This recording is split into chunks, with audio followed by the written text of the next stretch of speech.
ত্রয়োদশ জাতীয় সংসদ নির্বাচনে নাটোর ১ আসনে লালপুর বাগাতিপাড়ায় প্রথম নারী ও সর্বকনিষ্ঠ সংসদ সদস্য হিসেবে ইতিহাস গড়লেন ব্যারিস্টার ফারজানা শারমিন পুতুল।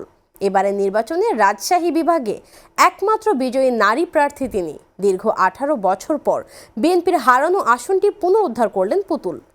ভিম লিকুইড এখন মাত্র ৫০ টাকা, তেল চর্বি পরিষ্কার করে এক ধোয়াতেই। এতে ধানের শীষ প্রতীকে ১,২,৭২৬ ভোট পেয়ে বেসরকারিভাবে নির্বাচিত হন ফারজানা শারমিন পুতুল।